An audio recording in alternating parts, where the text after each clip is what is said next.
Hey everybody, it's Kevin Purcell with the Theotek podcast. We're excited to join you tonight, and we're going to talk Bible software.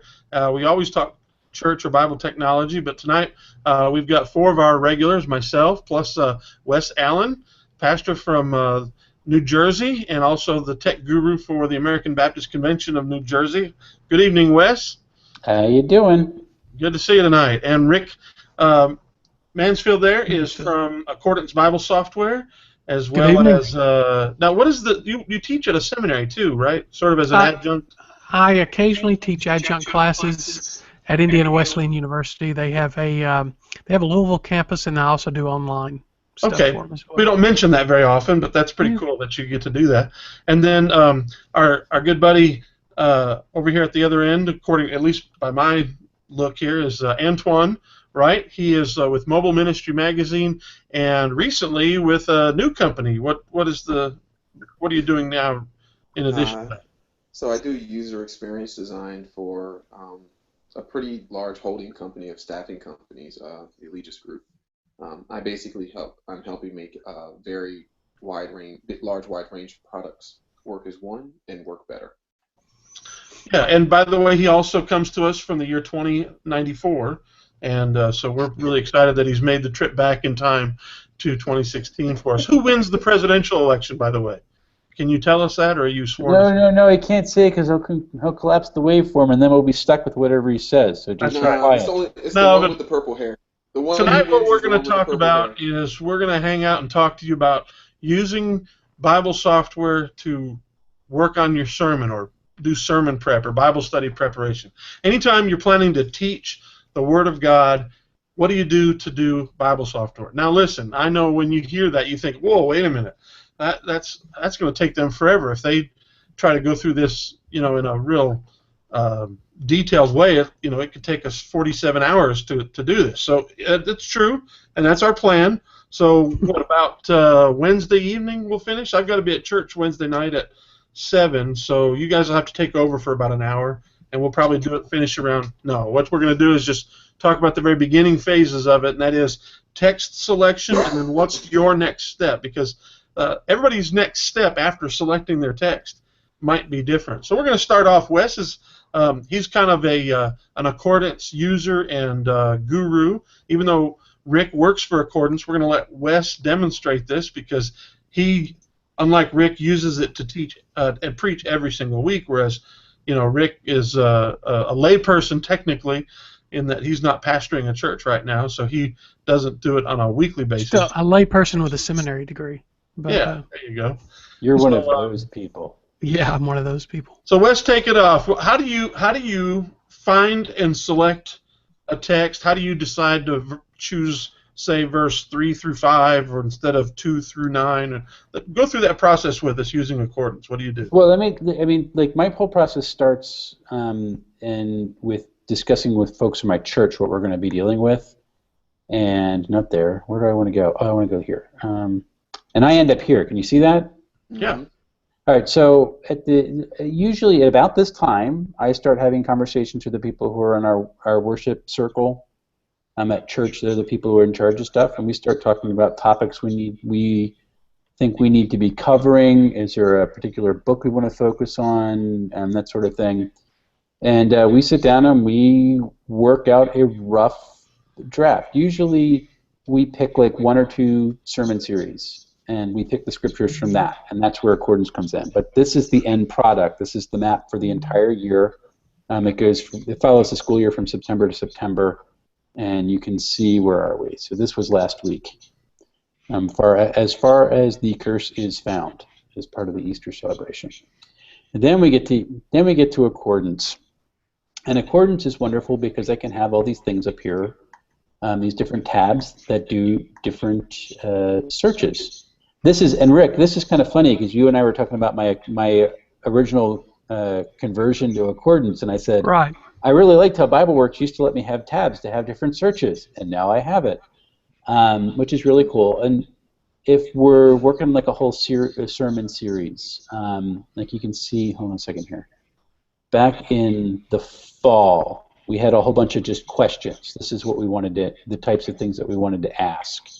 And so we were thinking we had passages in mind, and so we kept all those up in different tabs, and that's how we started thinking. Like, where do we want to begin the text? Where do we want to end the text? In so a way that. Let me interrupt you here. Does that that spreadsheet, is that something that you share with everybody who's in this decision-making process? Yeah, and the church secretary, so that they all have it. And if something gets, what's great is that if something gets changed, because when you're working ahead, you're a lot more free to move things around. That I can make a change and say, go check the Google Sheet. Things have changed. So if I have to add a verse or take verses away because our initial thing was going, I cut off an argument halfway through. We can go back and fix that, and everybody gets it. So yeah, that's why I end up using it this way. How many different people contribute to this or work with it? I'm the only editor. I think I have 5 other people at least who are viewing it right now. So it's the people who do music, the church secretary, my wife who runs the youth, and I know there's at least one other person, but I can't think of them right now. And actually, the fun thing is if I have a guest speaker, and so see these browns here, that's when I'm on vacation. So if I have a guest speaker coming, I share temporarily the sheet with them, and say, here's what we've been dealing with. If you want to find something that kind of matches what the congregation, the arc that the congregation is on, you can look at these passages, and this is what we're doing. So that really helps out with that too. Okay, Antoine, I think you had a question. Go ahead, Antoine. So Wes, I mean, years ago when I was in Catholic school and played the role of an altar boy, we had a lectionary. Right. That really seems what you have as for all intent and purpose as a lectionary.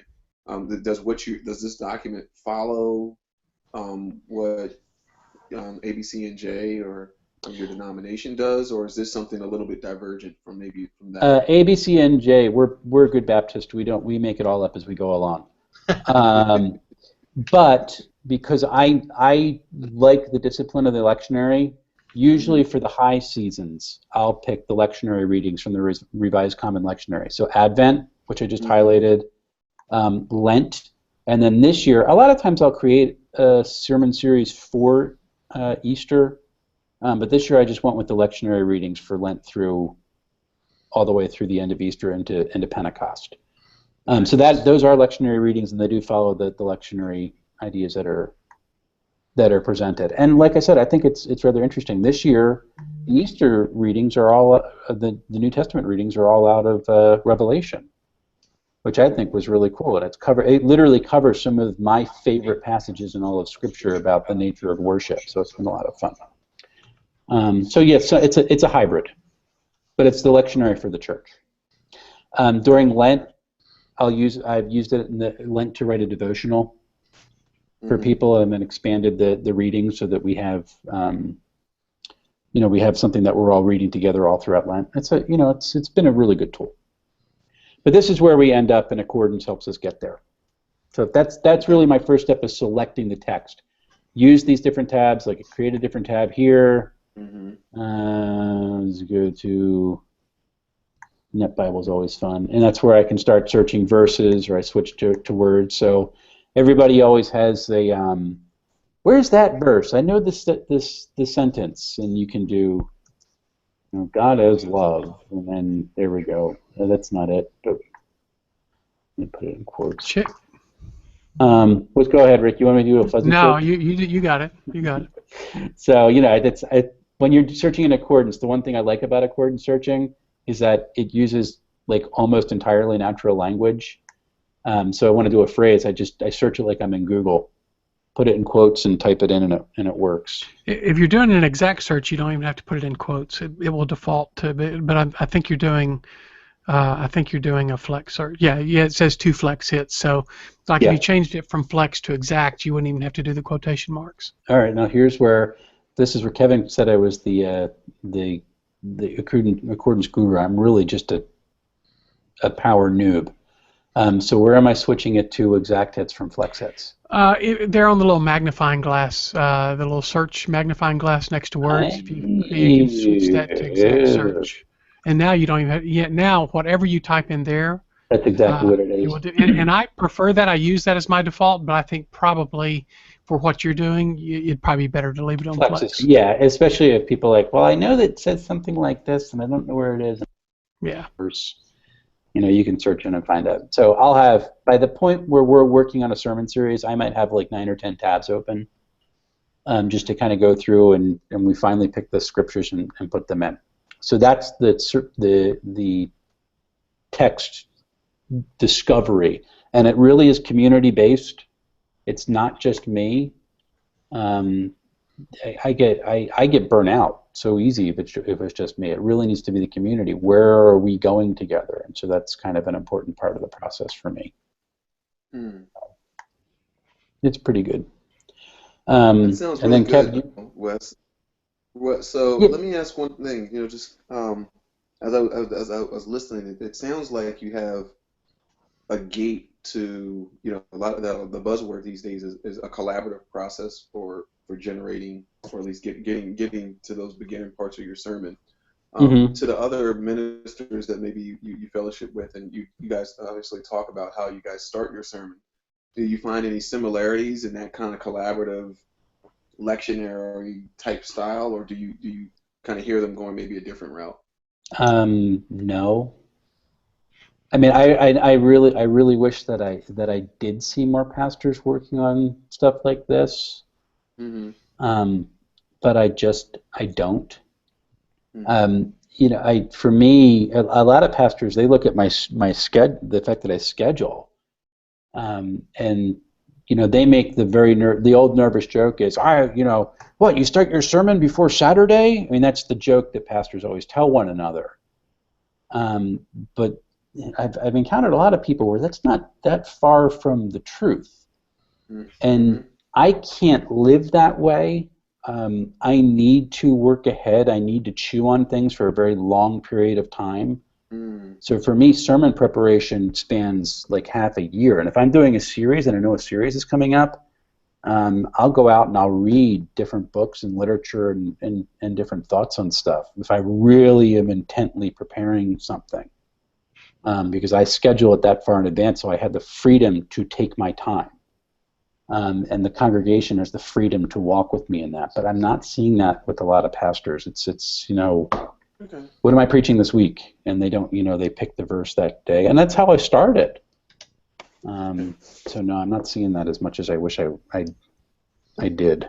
Yeah, I mean, that's a pretty, you know, when I preach, I usually ask the same question, you know, what is your series? You know, where are you at right now? You know, do you prefer, you know, something in line topically, or if you're a line by line church, going by verse, and then the occasional, Antoine, just say whatever the heck you want to, because we just like I find that method you have there, that's pretty encouraging. And it's fun, and for me, I came to faith in a Mennonite context, and Mennonite spirituality is entirely communal. The idea of a Lone Ranger Christian was something that kind of got introduced to me as I ended up at an evangelical college, and then that got beaten out of me by a patristic scholar, and so my idea of spirituality is entirely community based. And so for me to treat preaching as a spiritual discipline, the community has to be involved in that, or it's just not going to fly. I can't function on my own. And so that's kind of important. So that's why that's part of the process, which goes through. Kevin, do you want me to go next step? What do you want me to do now? Well, yeah, go ahead. This is you're at the point now where you've selected your text and you're ready to go on. I'm ready to go. Okay. So, Rick, do you have anything you want to add to that? No, I'll add some after he gets into his steps. Okay, well, let me show you. You know, I've said many times that I use multiple Bible software programs, but the majority of my time is spent in Logos Bible software, and so let me share mine so that I can show you what it looks like for me to to do that. And Kevin, while you're doing that, what kind of beginning do you have? Do you have a similar beginning or a lectionary type beginning to Wes there, or do you start? No, I'm not at all lectionary. I almost never go with lectionary. I've tried, but I find myself always feeling hampered by it. I want the freedom to go anywhere I want to go. What I do is I schedule and plan sometimes a week in advance, like you were saying, where some people it's like, what am I going to do this week? But most of the time I pick a series and work through that, and as I get to the end of the series, I'm beginning to think of the next one. And so it's usually for me about a 3 to 5 to 6 week period. I often, like, there are certain things I've been doing this long enough to know, at Mother's Day I'm going to preach on Mother's Day, and Father's Day I'm going to preach about Father's Day, and Christmas it's going to have something to do with Christmas, and I'm going to put a foreign international missions sermon. Our denomination does international missions emphasis at Christmas time, so late November, early, you know what I'm saying? So you have the ebb and flow of the year with holidays, denominational emphases, and things like that. And I just kind of know when those are going to come. I have a thing open in Pages, and the reason I use Pages is that's where I started doing this about 6 years ago. And so even though I don't use Pages much anymore, I have a table set up in Pages with the dates on one column and 3 boxes: Sunday morning, Sunday night, Wednesday night. And I put my topics or texts in those boxes as they come. Do you do 3 messages a week like that, Kevin? Most weeks, yeah. Wow. You're to be commended. Most churches don't do that anymore. Yeah, no, we're traditional. We do that. So anyway, let me show you. I'm in Logos Bible Software. So let's say I'm going to pick a text, and I'm not sure what I want to do. But I've kind of come down with, all right, I want to preach on, the fruit of the Spirit. So I know, just because I have had this verse memorized since I was a kid, that fruit of the Spirit is Galatians 5:22 and 23. But I also know from my training that whenever you select a text, you always need to check the context, make sure that it really is the first verse that you want to preach really is the beginning part of that passage. It could be that the idea and the thought flow of the author begins 3 verses before that, or anyway. So what I do, one of the things I do is, aside from just reading this over and over again in multiple translations, what I'll do in Logos is I'll come up here to Tools, and then I open this thing called the Passage Analysis. Now I've already got one open, but I'm gonna have to reshare my screen. In order for, whoops, I guess I don't have that open anymore for some reason. So let me open it now, and then I'll reshare it with you. Sorry about this. I had this planned better, but if I had 2 screens instead of just one monitor, I would use it. All right, so Logos is real big on visual demonstrations of the Bible. So you've got this thing called the Passage Analysis tool, which is really helpful for this kind of thing. And this takes what they call pericope sets. Now, most Bible scholars or Bible students and pastors and preachers probably know what a pericope set is, but if you don't, it's basically a section of Scripture, a passage of Scripture. And the original text didn't have these, your headings in the Bible, and so these are all man-made. But what I like to do is, if I'm sort of stuck and I can't quite figure out what it is, I like to open this thing up because it shows me the pericope sets for multiple translations. So you see up here I've got ESV, HCSB, NASB, the new NIV and the old NIV, the New King James, and then UBS 4, just because I wanted a Greek one in there. And I just look at this. Now, for this passage that I'm thinking of tonight, Galatians 5, notice that it begins in verse 16 in the ESV and the HCSB, and the NASB starts in verse 11. And so anyway, that's a useful tool to help me break down what I'm going to do. So then I can click on that, and actually it'll open up. You're not seeing it because it's on a new window now, but I can highlight over it and it'll show me that text.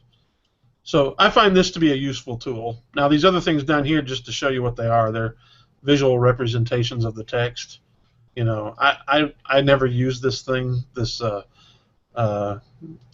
what's it called, the word tree. I almost never use that.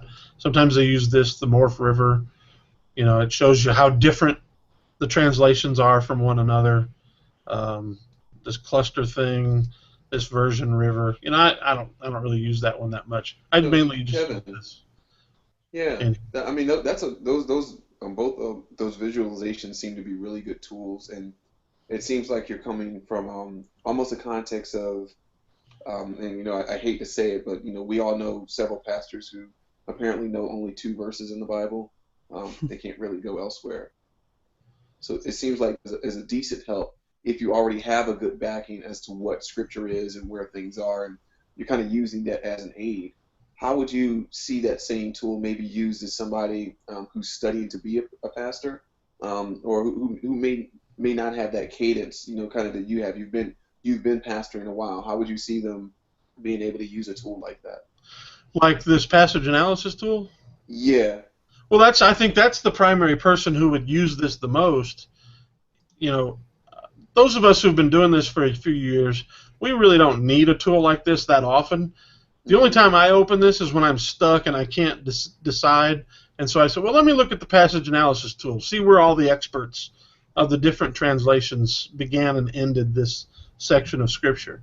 It's not really that instructive here because you notice all of them are just about the same with only a couple of exceptions.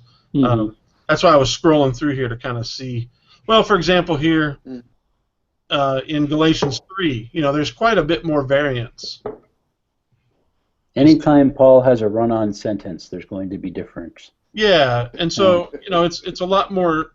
There's a lot of difference. ESV, a lot of them start with just this first verse 14, but HCSB goes 14 through 18, and then most of them have 15 to 29. A couple of them do, but so this gives you a little bit more thought, and it kind of breaks it up and it helps you think about it. The purpose of this, in my opinion, is it forces me to think about the text instead of just following the headlines in the text.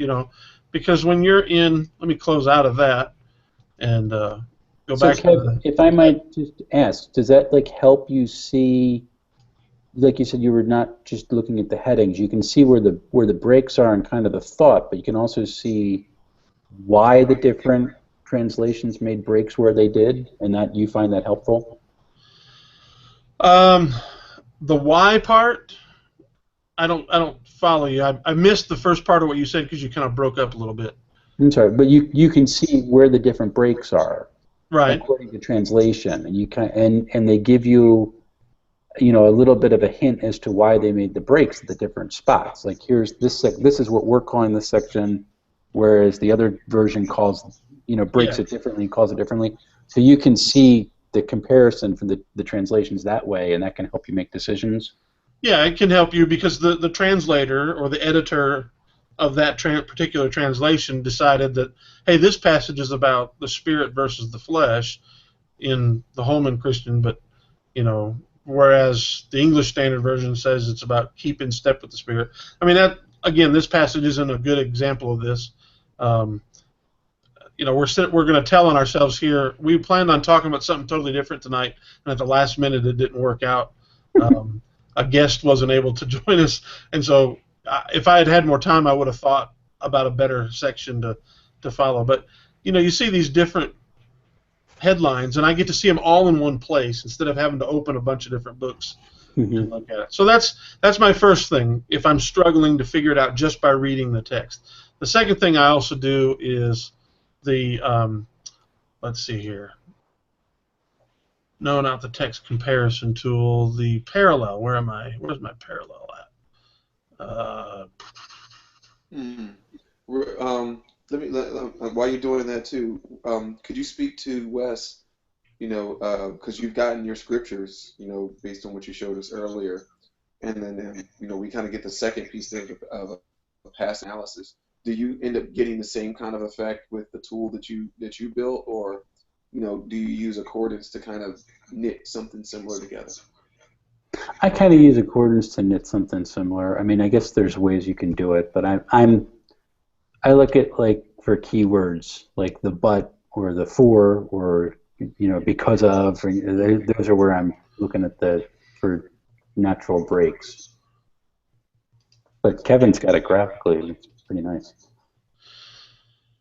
Yeah, again, I don't use this parallel resource much, and so I was forgetting where it was. Here it is. It's right here in the text. So I'm going to close that just so I can make a bigger window so you can see it better. You click on this, and that gives you the parallel. So I can add. It's kind of taken a while here.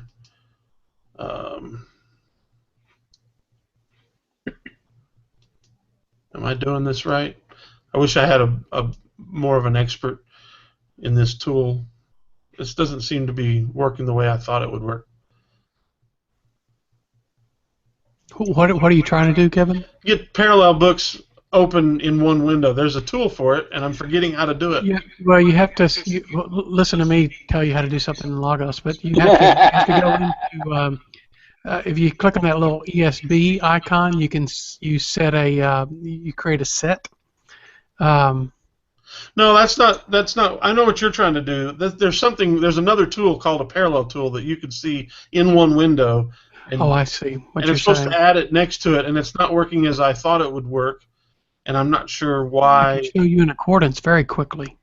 But yeah, again, this shows you how little I use it because I just don't use it that often. So. Well, let's pause right there, guys, because that actually brings up a really good point. Do you guys think, because we've all been doing, this with Bible software for a good long time. We're kind of at that juncture at sermon prep where your Bible software can show its warts. Do you guys see Bible software actually helping to mature like this portion? Hey, I've got to compare scripture to scripture or topic to topic. Do you see that as having gotten better, have the tools or maybe the resources kind of diminished over time in some platforms, gotten better in others? And what would you recommend if it has gotten better? What would you recommend that people would be aiming to look for? What kind of ease of interface should they be looking for? If I can answer that, and I'll do it without trying to be biased.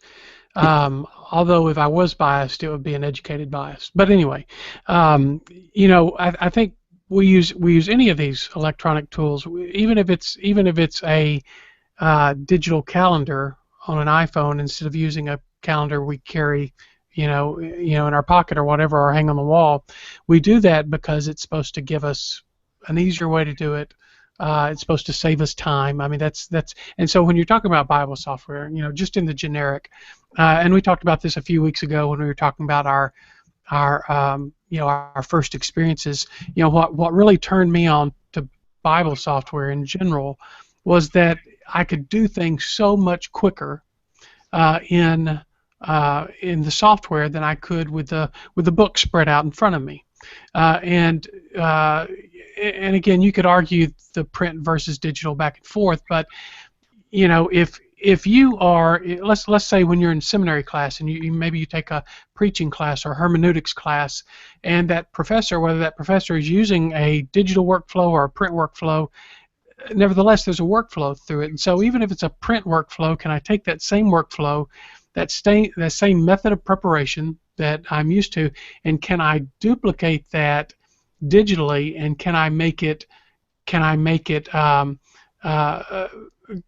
where it allows me to do things more expediently, and I'm a better steward of my time, and I even have a better result at the end than what I would have otherwise. I mean, that's what you're aiming for, and so you want software that'll help facilitate that, not necessarily adding feature versus feature versus feature. And one of the things that I was going to come to later, and when we were talking about sermon prep, but I'll go ahead and mention it now, is in accordance. We had an issue with we were talking about this before the show. This is why we created the info pane. We had users, especially pastors, who said, "I've got all these sermons on I've got all these commentaries, and when I'm working on a sermon, I have to open up one, and no, that one doesn't cover it, and so I open up this one, no, that doesn't cover it." And it's the same way it used to be with books. You'd open up different books, and it might cover a passage, and it might not. Or so we created this info pane so that whatever verse is at the top, the info pane beside it will show you which commentaries cover that, and it's fluid. You can scroll, and you can see those commentaries popping in and out. But that was designed for that very reason, And so, again, those are features that are added to address specific use case issues, and that I don't know if that answers your question, but that's, to me, that's what you look for.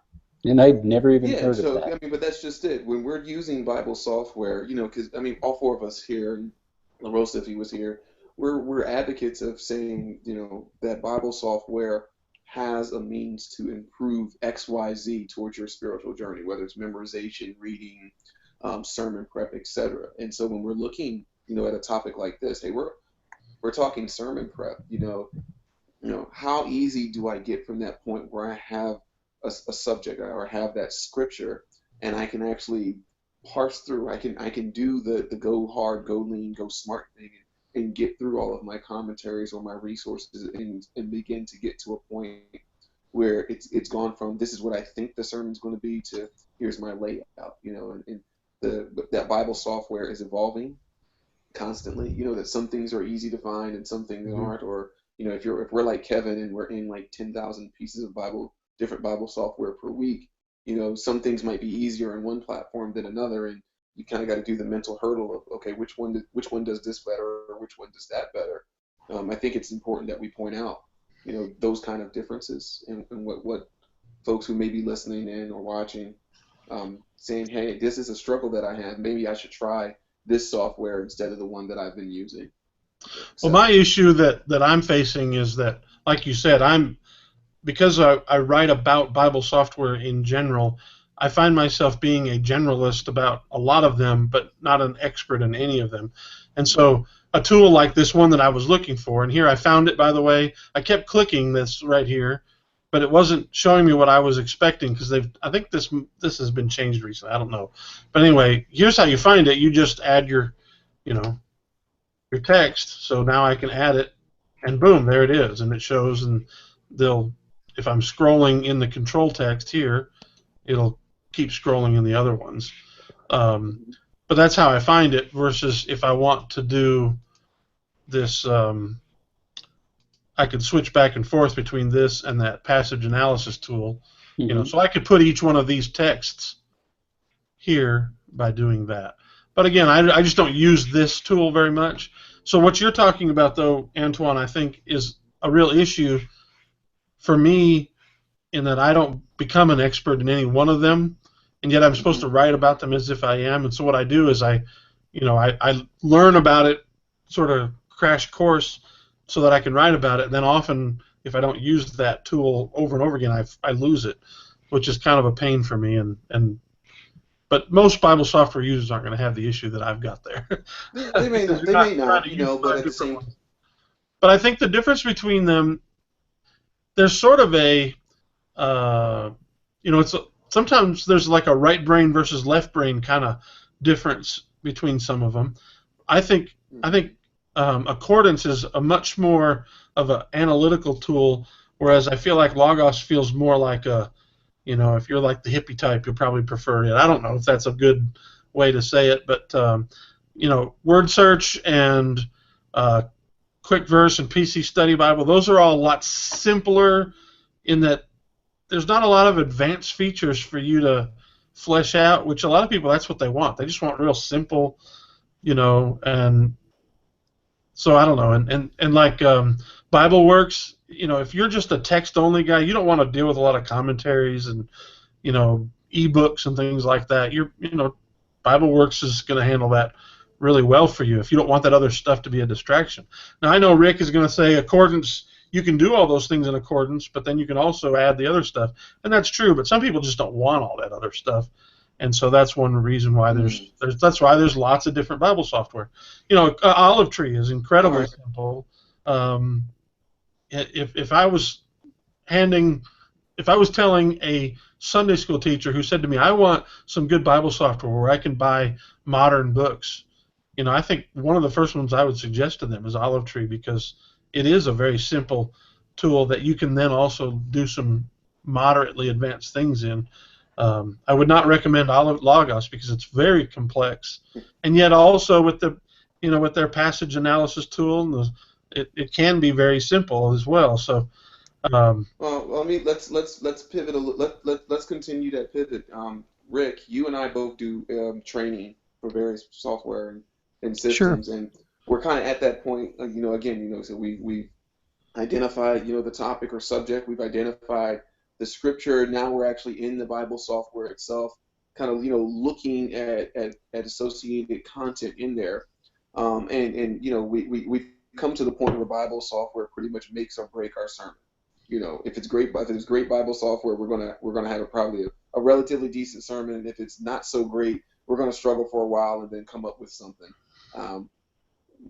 In your experience training people with accordance Bible software, where would you say that some of the users, or maybe a percentage of your users, may fall in line with understanding how accordance helps them or not helps them once they get to this point where they have the scriptures in front of them and now need to actually pull together that outline, that sermon transcript?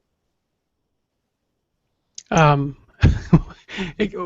you put your question in maybe just one sentence? Smaller bucket. Do you find that after people? Yeah, no. Do you find that after people get to this point of being able to find all the scriptures and the commentary that they need, do you find that they still have trouble pulling together a sermon, or not pulling together a sermon at that point? Yeah, I've not heard that. That anyone's had difficulty. I mean, part of that is just your method of preparation. I don't know that even matters with what kind of software platform you're using. You either, I mean, certainly everyone can have blocks, and that's certainly true. But I think that everyone's going to have a method that they use. I think Wes's next method would be, he talks about doing translation of text, and so and a lot of our users do that, and so we've tried to gear accordance to where translation is something very easy, but you don't have to do that. You certainly don't have to. And one of the things that we're heavily investing in is educating our users, because the better a person knows how to use our software, the more they're going to get out of it, and it's going to be a reciprocal thing. They're going to want to continue to invest in it, and so we have webinars all week long. We have 4 or 5 public webinars, and we often do some private ones during the week, and we have training seminars, and and these all-day kind of things, and we do all of that for free. In fact, if you come to our free all-day training seminar, if you take part in our free webinar, we give you a discount coupon that you can use on anything you want. Because we appreciate you doing that, and so. Let me jump in here, Rick. I'm sorry. Sure, go ahead. Let me just say that's something. If you're a Bible software user, look at your the creator of your Bible software, whatever it may be, because as far as I know, all of them have some free training. Right. And definitely avail yourself of that. You can become an expert, and even if yours doesn't have as much free as, say, Accordance does. Go on YouTube. There are users throwing up free stuff all the time. Follow Theotek. We're going to give you some free stuff that we're never going to charge you for an episode of Theotek. That's because we're so good, and we know that you would be willing to pay us hundreds of dollars for this, but we're still going to make it free. Wait, I'm not getting paid? Let's take that next step, though, Wes. Go ahead and jump into your next step, because you jump right into translation, right? Yeah, I do. I go into translation, and is there other than just saying translate the text? Is there something you want to show us specifically in? Yeah, I will show you a little bit, and let me just put out from the start. I am not at this point. I'm not even intermediate in Greek or Hebrew. I'm a little stronger in Greek than I am in Hebrew. This is totally for my spiritual discipline and growth, and just trying to maintain a thought. But I can occasionally get good insights. Okay. What I do, Kev, is if you look over here in this pane, actually I'm not sharing my screen. Not yet. Show us your screen. That might be a good idea. You can see what I'm actually doing.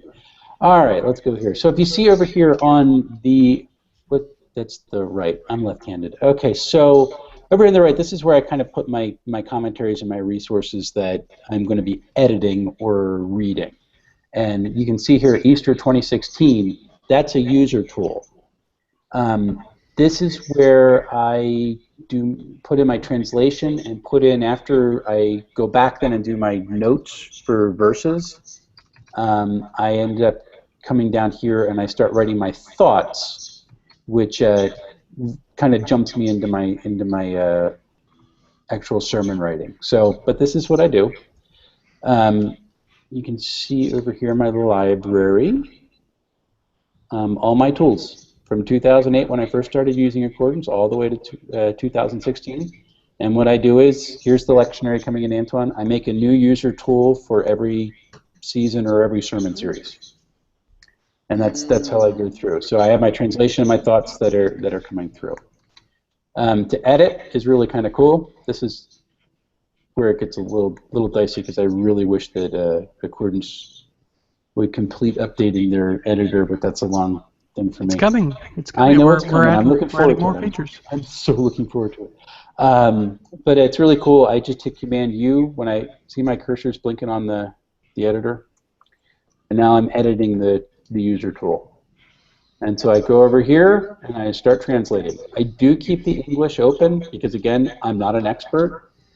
I am basic to low intermediate at this point even. And so if I need a cheat or I want to see how they had different translations rendered, I go over and I take a look just to see when I get stumped, which is quite often.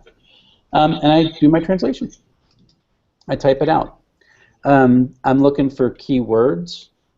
I love finding puns that are that are still there, and they're kind of fun just for me to see.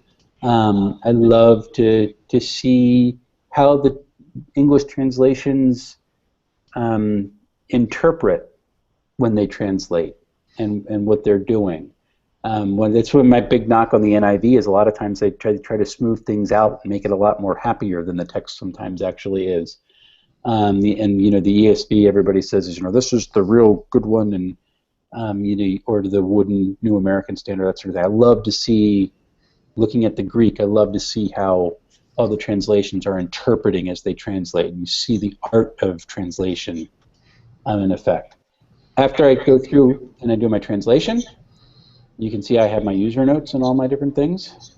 So we got here. So I highlight over. Again, it's the same keystroke to edit a user note. And I'm on my notes, and there's my notes. And I just type in thoughts. It's kind of fun if I preach a text more than once to see how the notes expand. As I, depending on how the week or the month that I'm working on this goes, I can have more time to spend in it. It's kind of fun. These are the cool location links that Accordance put in. So if I go through if I'm going through a commentary, I can link to it now, which I really love, which is really cool. Like this one on Qumran. I'm going to open up the Accordance thing. Close this here, and hold on a second here. Open. Here we go.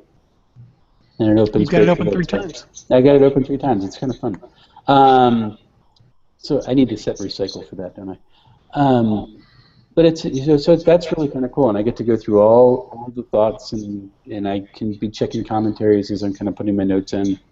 And after that, I go back to my translation, and I put my thoughts, kind of my just general unraveling of this text and how the kind of the arc that I'm going to use to preach on it. And that, Kevin, we're both big idea style. So it's these thoughts kind of lead me into developing my big idea as what goes on. And actually, this was an interesting week because we had that church shooting that was 2 Sundays ago, and so this passage really was cutting to my heart as I was going through and meditating on it, and what the idea of how we use a book like Revelation to establish the way we live in the world. And I thought that was kind of a real interesting take on it. It was a very, for me, it was a very moving discipline to go through the passage that week.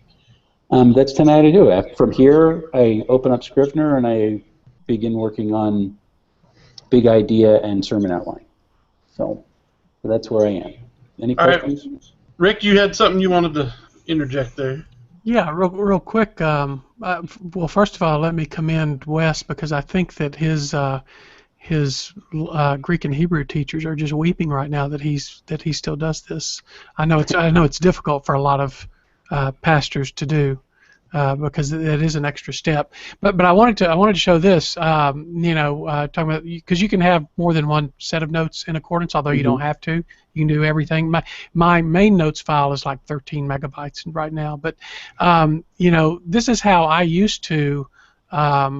When I would translate for class when I was in seminary, and even after seminary when I do translation, I would print out a Greek or Hebrew text, and then by hand I would write it in.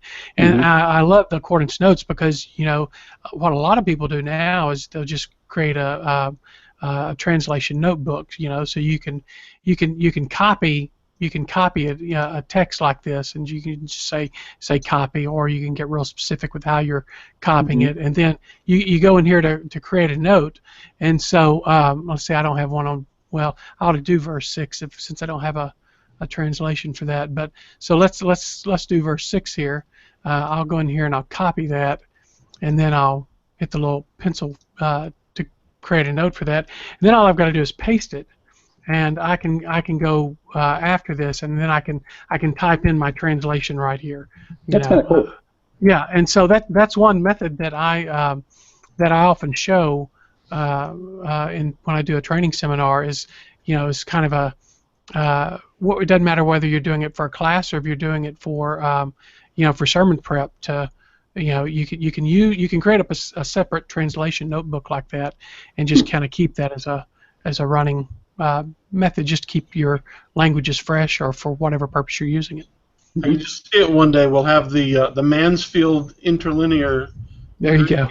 Hebrew and Greek Bible. Well, there's no telling, and they're all thrown away. There's no telling how many of those translations I did by hand and just chucked them. And so I wish I'd had accordance back in the day and still had some of that.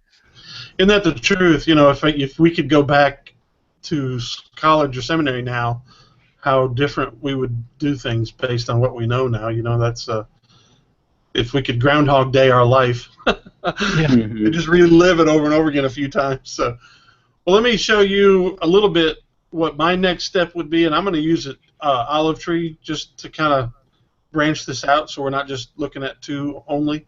I don't use Olive Tree nearly as much as I used to, but I do, more on the mobile side than I do on the computer. But you're in the Mac version here, right? Not the mobile version.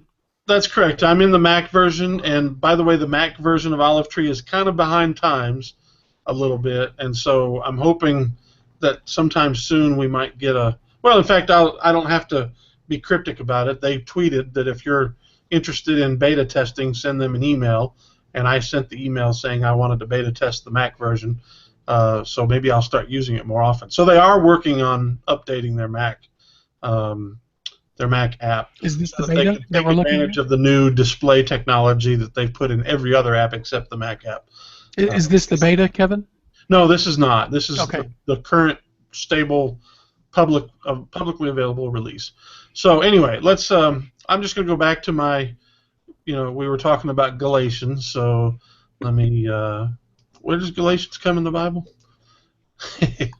Before Revelation and after Genesis. It does. You're right about that. So we're in Galatians. My next step is I don't translate because I just, I'm not good enough with Hebrew to do a real word-for-word translation. I could force myself to do it in Greek, and I could, it could come off with a passable translation. But, to me, it doesn't add that much to my understanding. What I instead do is my very next step is in English. I do observations and interpretive questions.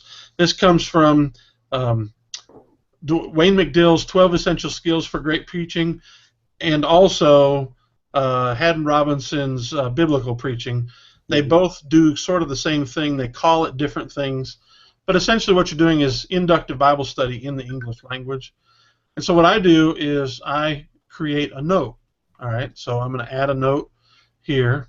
It pops up a little note. Can you see the note? No. Okay, I was wondering if I was showing everything here. The note just went away, didn't it?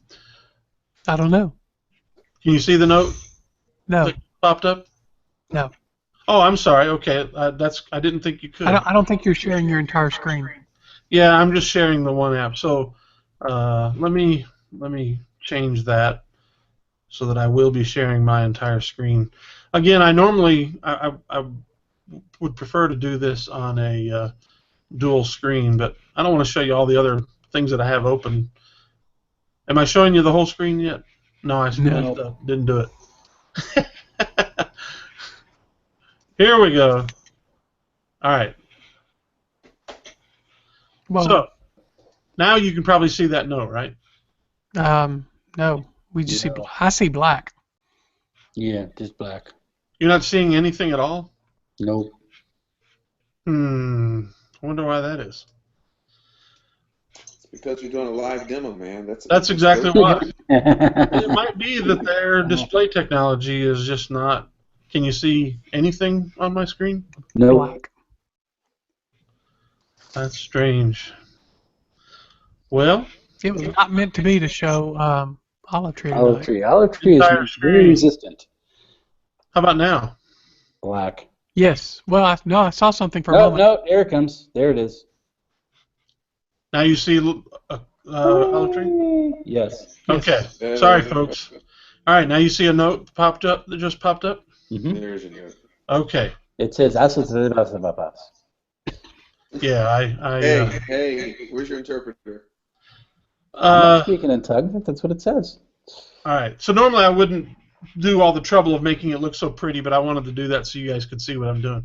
So here I am in this verse 18, and what I'll do is, the first thing I do is I just start typing stuff that I can see there. But, the word but is a contrasting conjunction, so it connects this passage with the previous verses or passage. Which ones? I don't know yet. I'll look at that later. Okay. If is a conditional word, usually followed by a then clause. Okay, you see what I'm doing? I'm just putting real basic. I mean, I'm throwing down everything I can think of. Even if it seems really rudimentary or basic or simple, I'm still writing it down, because you never know what 2 days from now will spark a thought or an idea.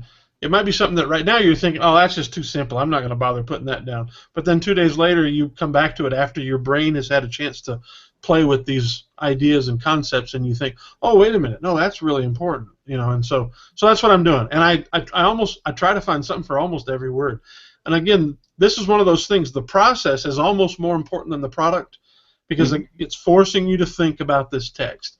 But if you are led, so I'll just go through this. All right. So let's say I've done this with all of the words and all the verses in my text. I've decided I'm going to preach on verses 18 through 23, let's say, just for argument's sake. And so I've gone through, so then I'll have a note on verse 18, I'll have one on 19, I'll have one on 20, one verse for each. Then what I do is I come back and now I start asking questions. And what I used to do is I would write out every question, okay? Like the word, what does the word, the typing is poor, mean here? Okay, now I've got that question, so instead what I do is just immediately I go find the answer. And I'll talk about that a little bit more in a different show. We don't have time to go into word studies at this point. But if it's a word study issue, then I immediately go ahead and find the answer.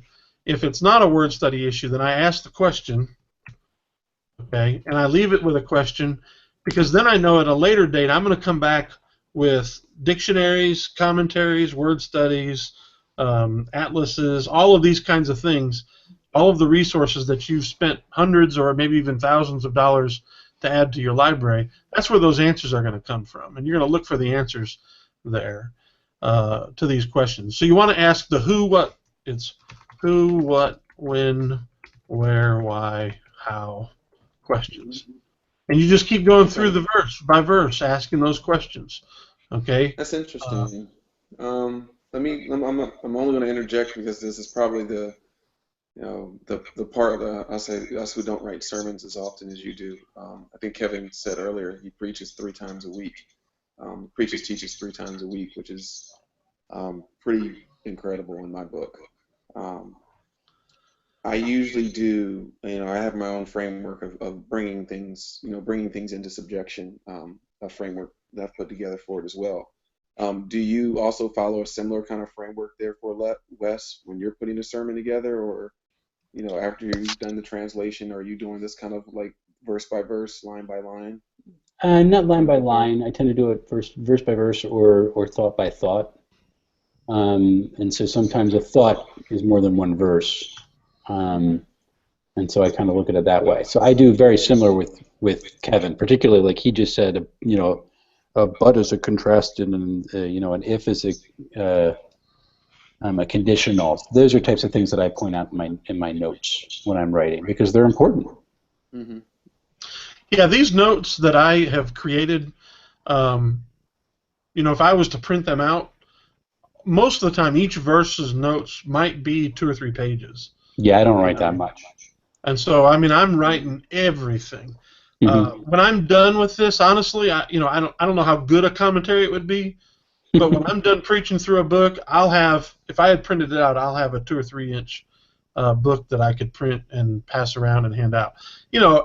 I don't do a good job of citing it, so it wouldn't be anything that I could ever sell because most of it is from somewhere else. And I know I'm never going to do anything like that. I'm never going to make money on these notes. And so I don't worry about citing it because, sure, maybe Bonhoeffer said this and Spurgeon had that illustration or, But see, in accordance, you could link to the original source in your notes. Well, okay, here's the thing. I normally do this in Logos, and you can do the same in Logos. And so I will often link to that spot in my notes in Logos. I don't know if that's possible in Olive Tree. I haven't tried it. I don't think it is. Let me say one thing real quick about citing that. First of all, I think there's nothing wrong if it's for your own purposes and that you don't do that. But I've told my wife if I were to just kick the bucket, tomorrow, don't ever publish anything that I did in the 90s because whether sermons, Bible studies, whatever, I didn't cite stuff well back then, and I made that a discipline to start doing that, even if it doesn't have to be a formal Turabian citation, but just a name author, something like that, so that I have a record of that, especially if I want to quote it. But that's just a little plug for the value of citing. Yeah. So I wish I did more of it. I wish I did a better job of it. I just don't, because it's just for my personal thing. And I understand, and I think that's fine. Yeah, and so you guys 5 years from now, if I notes afterward? Say that again. I'm sorry. So you guys don't end up sharing your notes, and I mean this level of notes. I know you guys, we all share our sermons. And the polished deck, but do you guys end up sharing, or maybe with sitting with other folks that you're accountable with? Do you guys end up sharing that meaty stuff with anyone? I have before. No, I really don't. No one else sees them but me. And to be honest with you, I really don't have any desire to share them. Not because there's private stuff that I don't want other people to know. It's just I just don't think they're of any value because some of it is so cryptic they wouldn't understand it. Even though to me it makes perfect sense, even if I look at it 10 years from now, it'll make perfect sense. But I've done that before, and of course I teach a Bible study every week, and there have been times where I would distribute like a PDF of the keynote slides, or before keynote is PowerPoint. But that's something different. In order to do that, I have to make sure that my citations are very good. I always have to make sure I've got a sources slide in there, and that is extra. If I'm going to quote somebody, I'm very careful to say something that makes certain that the people know that I'm not trying to say this is some of my own special thought. Like, for example, let's say I had some great observation, but it's by some commentary author that no one in my congregation has a clue who that person is. I don't say, Reverend Rick Mansfield said this. Sorry, Rick. I don't think anybody knows you, unless they watch this podcast. But might be surprised.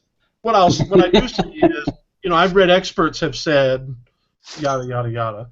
Or if it's somebody that's very well known, that if people heard it, they go, oh, I need to pop up and listen because he says Billy Graham said something, you know, or somebody who really knows what they're talking about actually said that. Yes. yeah, or in Baptist circles, Charles Stanley said, and Charles Stanley, or Actually, at my church now, they would all go, who? Adrian Rogers, you know. In Southern Baptist circles, if you quote Adrian Rogers or Charles Stanley, you know, if I quote, I'm trying to think of somebody else that I would be embarrassed to say that I had quoted, but anyway, we won't go there. So anyway, we're coming up at our 1 hour mark here, and I think that we're going to cut it off here. Next week, what we'll do is, I think what we'll do, guys, if you want to continue in this vein for a few weeks, is we'll take this next step and go into things like word studies. Because isn't that kind of, you're doing translation, and your translation is really word study work, right, Wes? Not a whole lot. You do word studies? Very rarely. Okay. Well, I think a lot of people, though, when they do preach, they do a lot of word studies. So I think we'll talk about that. And maybe that's something that LaRosa will be here. We can't talk about sermon prep without having to stretch for 2 or 3 weeks. I mean, it wouldn't really be sermon prep unless it did that, right? Yeah. So we'll talk about doing some word studies. I believe the method that I was taught on how to do word studies, if you do it the right way, you almost don't really need a whole bunch of lexicons. You know, and I'm talking about in English. You can do this. Believe it or not, I think you can do a lot of this work in English and still not need a lot, because really just well, we'll talk about it next week. Why don't you need lexicons if you do proper word studies? That's my my link bait, not really link bait, but my teaser for next week. All right, guys. It's 10 o'clock. I'm going to say let's nix the our favorite things this week. Maybe we'll have time for those next week. But one thing we don't do often here is, where can people find you guys? Antoine? Yeah, so where can you find me? Lately, you can find me on Twitter, Mobile Ministry Magazine. In 1 month, I will be in Lancaster Bible College at the International Conference of Computing and Mission. And sometime a few weeks after that, I will be in Virginia Beach talking at another missions event. So if you're in any of those places, you can see me live, or just catch me via Mobile Ministry Magazine on Twitter. Cool. Wes? Painfullyhopeful.me. Right there under your name. Yep, and this Friday is my 1000th post. Wow. For me, thislamp.com, and I actually wrote a blog post this past week. And I write a lot of blog posts for accordancebible.com/blog. Yeah, I wish that I could say you could find a prolific, extensive amount of writing at kevinpurcell.org. Generally, the only thing I've been writing lately there is the show notes for this podcast. So probably the best place to find me is on my Twitter feed at K.A. Purcell. So just use my last name and add K.A. in front of it. Or go over to gottabemobile.com and notebooks.com. I put 2 or 3 articles a week over there as time permits. And again, as always, find us at theotek.com. That's where you can find out a link to iTunes if you want to find us there, or our YouTube page. Please subscribe. If you're watching this on YouTube, please hit the subscribe button and share it, and share alike. And then if you're not on anything connected to iTunes, you can usually find it in your better podcast apps, sold everywhere. So we've had a great time tonight, and come back next week, and we'll talk about things like word studies and the next steps in the Bible study phase of sermon preparation. And I think this will be fun doing this over the next few weeks. Thanks, guys. See you. Nice. All right. See you guys.